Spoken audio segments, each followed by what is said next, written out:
Hello, কেমন আছো তোমরা সবাই? চলে এসেছি দিদিভাইয়ের বাড়ির ব্লগের পার্ট 2 নিয়ে। আগের ভিডিওটা কিন্তু ঠিক এরকম জায়গাতেই শেষ করেছিলাম। দেখো কত ব্যাগ বোচকা হয়েছে, আমরা তিনজন মিলে, মানে আমরা নয়, আমি কিছু নেইনি, আমি ভিডিও করছিলাম, আর বাকি তিনজন মিলে সব নিয়ে যাচ্ছে। আর এই ঠাকুমাটা আমাদেরকে দেখে বললো কেমন আছো কি। তো যাই হোক, এটা হচ্ছে দিদিভাইদের বাড়ির গলি, রাস্তার মুখে কিছু একটা কাজও হচ্ছিল।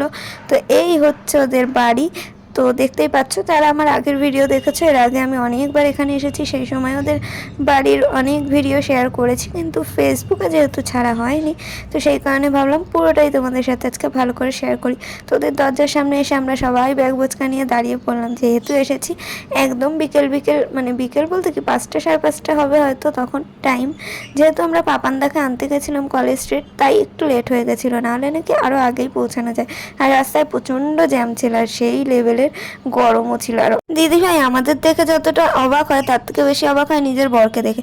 আমরা আসবো সেটা তো ওরা জানতো, কিন্তু পাপানদাও যে এই টাইপে চলে আসবে সেটা জানতো না। যাই হোক, ঘরে ঢোকার পরেই আমরা একটু জড়াজড়ি করে নিলাম, সবাই সবাইকে আর কি হাক করে, যেরকম আমার মা বিয়ানকে হাক করছে। এখানে এত ব্যাগ দেখে দিদি বলছে, এত কি, আমি কি দোকান দেবো নাকি বাজারে।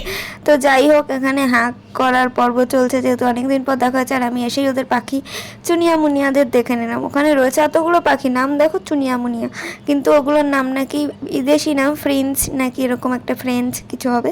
তো যাই হোক, ওদের ঘরে ঢুকে পড়লাম। ওদের ঘরে এরকম অনেক জিনিস আছে যেগুলো ও নিজের হাতে বানিয়েছে বা আমরা গিফট করেছি, এরকম। তারপরে কুকুর পুষতো ওর আগে, ওর বিয়ের আগে একটা কুকুর ছিল, তো সেই কুকুরের ছবি অনেক কিছু আছে। যাই হোক, এসে আমরা বসলাম। মা এখানে এটাই বলছে, আমার শরীরটা খুব খারাপ, আর মাকে দেখেই বোঝা যাচ্ছে মুখ চোখ ভেঙে গেছে, আগে থেকে রোগা হয়ে গেছে। আর এই হচ্ছে দিদিভাইয়ের বাড়ির লাড্ডু, মানে এইটা হচ্ছে দিদিভাই শাশুড়ির নাতি, আমার দিদিভাইয়ের ছেলে। যাই হোক, এটা কার্তিক পুজোয় দিদিভাইকে দেওয়া হয়েছিল। তো আমরা যখন যাই সবাই আর কি শুয়ে বসেই ছিল। তো আমরা আসার পর উঠে এলো এই যে হচ্ছে দিদিভাইয়ের শ্বশুর মশাই, সে এসে মায়ের সাথে গল্প করছে, দুজন দুজনকে নমস্কার করলো, কেন আমি জানি না। যাই হোক, এখানে দিদিভাইকে খুঁজতে বেরিয়ে দেখছে ও মা ও রান্নাঘরে লেবুর জল বানাচ্ছে, তাই ভাবলাম সেই পাখে একটু ওদের আম দেখে আসি। তো এখানে দেখতেই পাচ্ছ আলু ছড়ানো। আমি এই এলাকার যত লোকের বাড়ি দেখি, এখানে সবার বাড়িতে এরকম প্রচুর আলু ছড়ানো থাকে খাটের নিচে, উঠানে, মানে এদের এখানে আলু চাষটা ভালো হয়। এটা কিন্তু একদম প্রপার গন্ড গ্রামও নয়, আবার একদম পুরো কলকাতা শহরও নয়, কামারকুণ্ডু যেই রোডটা দিয়ে নাকি আর কি তারকেশ্বরে যাওয়া হয়, সেই রোড। যাই হোক, তো দেখো ওদের গাছে কত আম হয়েছে। আগের বার এসে আমের বাড়ি খেয়েছিলাম, মানে এত নিচে আম ছিল, কলে হাত পা ধুতে গিয়ে আম মাথায় ঠেকে গেছিলো। আর তাই খুঁজছিলাম যে নিচে নিচে কোথাও আম আছে নাকি। কাঁচা আমই আমার দরকার, কারণ আমি পাকা আম খাই না খুব একটা, কিন্তু ওরা দেয় বলে, ওদের গাছের বলে একটু টেস্ট করার জন্য খাই। আমার আম লিচু কিচ্ছু ভালো লাগে না। এবার তোমরা বলবে কোন গ্রহের প্রাণী, আমি নিজেও জানি না আমি কোন গ্রহের প্রাণী। লিচু তো প্রত্যেকটা মেয়ে, প্রত্যেকটা মানুষের পছন্দ, কিন্তু আমার অতটা ভালো লাগে না, খেতে হয় তাই খাই। আর এই যে ওদের বিশ্ববিখ্যাত অ্যালোভেরা গাছ, যেটা আমাদের কলকাতা থেকে এনেই এখানে লাগানো, মানে আমাদের বাড়িতে ছিল সেটা লাগানো, আর সেটা নাকি এত বড় হয়ে যায়, মাটি ভালো পাওয়ায়। আর এই যে লজ্জাবতী গাছ দেখতে পেয়ে আমি একটুখানি ওদেরকে খোঁচাখুচি করা শুরু করলাম, কারণ ভালোই লাগে, ছোবো আর কি সুন্দর ঘুমিয়ে পড়বে দেখতে। তো যাই হোক, ওদের বাগানে আর কি আমি ঘুরতে বেরিয়েছি, ভিতরে লেবুর জল বানানো হচ্ছে, সবাই গল্প গুজব করছে ভোট ফোট নিয়ে। তো সেখানে আমি আর কী বা করতে পারি। এই যে দেখো ওদের হিমসাগর আম গাছটা, মানে আমফানের সময় ঝড়ে বেঁকে গেছিলো, তারপর আবার ওরা বাঁশ ঠাস দিয়ে দাঁড় করায়। আর এই রামেল না কি একটা ঝড় এলো, সেই সময় আবারও বেঁকে গেছে। আমাদের ওখানে তো তেমন ঝড় বোঝাই যায়নি, কিন্তু এখানে ঝড় হয়েছিল মোটামুটি, তো গাছ বেঁকে গেছে। তো ওরা বলছিল গাছটা হয় কেটে দেবো পুরোপুরি, আর নাহলে আবার ঠিক করার চেষ্টা করব, কারণ হচ্ছে গিয়ে গাছটা খুব ভালো ফল দেয়, গাছটা পুরো তাজা রয়েছে, গোড়া থেকেই শুধু আলগা হয়ে গেছে। তো এইটা কি আম গাছ জানি না, এই পাশেরটাকে হিমসাগর বলে সেটা আমি জানি। আর অনেক জামা কাপড়ও মেলা ছিল উঠানের মধ্যে, আর আমি এখানে ঘুরে ঘুরে সব কিছু দেখতে দেখতে যাচ্ছিলাম। আর তারপরে ভাবলাম যে সত্যি প্রচণ্ড গরম লাগছে, ওদের ওখানে কলকাতা শহরের থেকেও বেশি গরম, মানে মারাত্মক, তুমি পুড়ে যাবে বেশিক্ষণ যদি বাইরে থাকো। তো যাই হোক, ঘরে ঢুকে পড়লাম, আমাকে দিদিভাই শাশুড়ি লেবুর জল দিল। আর লেবুর জল খেতে তো আমার খুব ভালো লাগে, এখানে আমি লেবুর জল খাচ্ছি, মা লেবুর জল খাচ্ছে, আর ওই দাদাটা মানে যার গাড়ি করে এসেছি সেও লেবুর জল খাচ্ছে।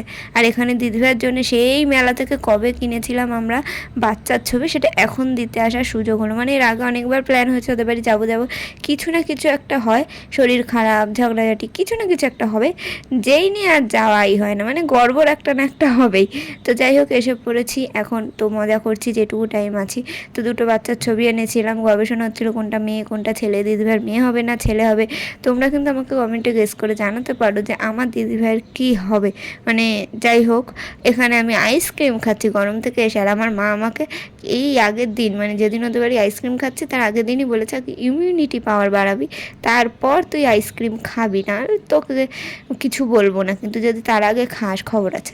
মানে হচ্ছে কি আমার শরীরটা খুবই খারাপ গেছিলো মাঝে, আর এখন আমি একটু ঠান্ডা ঠান্ডা খেলেই আমার জ্বর চলে আসছে, নাহলে জ্বর ঠোসা, নাক দিয়ে পড়ছে, রক্ত পড়ছে, এরকম বিশাল শরীর খারাপ হয়ে গেছিলো। তো সেই কারণেই মা বারণ করে দিয়েছে।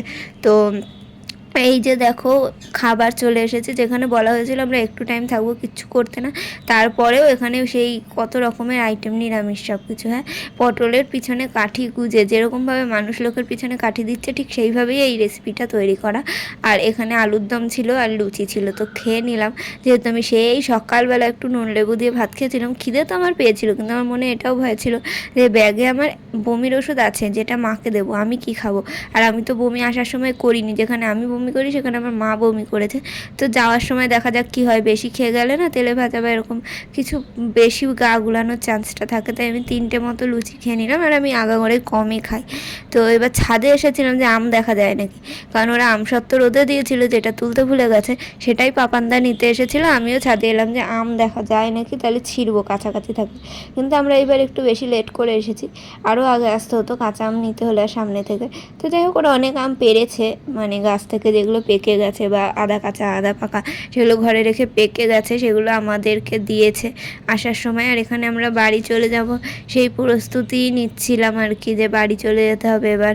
খাওয়া দাওয়া সব কমপ্লিট, ওদের সাথে গল্প গুজব কমপ্লিট। আমরা গেছি হয়তো 5:30টার দিকে, আর এখানে 7:30 পৌনে 8টা বাজে, তখন আমরা বেরাচ্ছি আর কি। এখানে দেখো কোলাকুলি চলছে, আর দিদিভাই শাশুড়ি ও শ্বশুরকে রাগে রাগে বলছে আসো কোলাকুলি করো বেয়ানের সাথে। যাই হোক, এখানে আমরা খুব হাসাহাসি করছি, মজা করছি এক জায়গায়। অনেক দিন পর থাকলে যা হয় আর কি, বিয়ানরা তো আর কি মজাই করে। তো আমাকেও দিদিভাই বললো এর পরের মাসে কিছুদিনের জন্য এসে থেকে যাস, ঘুরে যাস আমাদের বাড়ি। হ্যাঁ, প্রেগনেন্ট অবস্থায় অবশ্যই বাড়ির লোকের গিয়ে থাকা উচিত, ভাই বোন বাবা মা যেই, মানে প্রেগনেন্সির টাইমে পাশে পাশে একটা লোক থাকা দরকার। মানে শ্বশুর শাশুড়ি তো আছেই, তারা তো কাজ বাজ করছে ঘরের, যেহেতু ও করতে পারছে না। এবার ও আমাকে বললো এসে থাকিস, পরের মাসের দিকে আসিস। এবার আমি যেহেতু এখানে আঁকাই, তো সেগুলো ছুটি করে বেশি দিনের জন্য তো যেতে পারবো না, তাও দেখি যাব, গেলে সেই সময়ও তোমাদের সাথে ব্লগ শেয়ার করব। আর যাই হোক, এখন আমরা যাচ্ছি বাড়িতে। দেখতেই পাচ্ছ রাস্তায় কত জ্যাম, মানে রাতের বেলা, বেশি না 8টা মতো বাজে তখন বেরিয়েছিলাম, আর এসে পৌঁছেছি 10টার। আমাদেরকে আসার পথে অনেকগুলো আম দিয়ে দিয়েছিল, যেই দাদাটা গেছিলো গাড়ি নিয়ে তাকেও আম দিয়েছিল। তো বেশ ভালো একটা সময় কাটালাম আমরা ওখানে, অল্প সময় থেকেছি কিন্তু বেশ ভালো একটা সময় কাটিয়েছি। তো তোমরাই বলো আমার দিদিভাইয়ের মেয়ে হবে কি ছেলে হবে, গেস করো। আর সবাই আশীর্বাদ করো যাতে ভালোভাবে সুস্থভাবে বাচ্চাটা হয়। সবাই সুস্থ থেকো, ভালো থেকো, আনন্দ থেকো। আজকের মতো টাটা।